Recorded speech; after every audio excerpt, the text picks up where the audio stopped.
इन माई सभाईअ खे कंहिं ॿुधायो त भलो साईं खणी अची इन पंहिंजे ज़ालिम मुड़ुस खे बचाए वई। उन्ही राति एॾी फायरिंग थी वठां थी 7 राजी ताईं ख़बर पइजी वई। ऐं सभाई खे बि उनजा ॿाहिरि ई ते वठी आया हूंदा। जाबिर खे बि हाणे नई ज़िंदगी मिली आहे, ख़ुदा करे त सुधरी वञे। न न इहो तो सुधरे।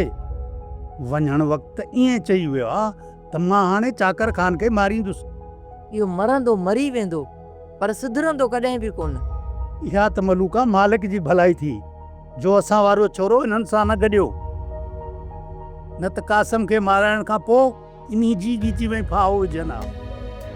इन्ही जाबर सिकू जे ॾीची में पाए विझण जी कोशिशि कई पर सिकू सम्झी वियो। दीनू तूं सिकूअ खे वेही सम्झाए, हितां जो ॾींहों ॾींहों माहौल वञे थो ख़राब थींदो। कुझु बि करे सांवल वारनि सां ठाह करे छॾे। ॾाढो छोकिरे खे मूं सम्झायो आहे पर सिकू चवे थो त सांवल वारा ज़िद ते आहिनि, हो मूंखे झुकाइण था चाहिनि। झुकंदा उहे न जिन में जान हूंदी आहे, आकड़ त मुर्दनि खे हूंदी आहे। सिकूअ खे सम्झाए त हिते अमन सां रहे, न त जाबिर वांगुरु असांखे बि ॻोठ निकाली ॾेई छॾींदा। मलूका तूं बि सम्झाईंसि मां बि सम्झायांसि।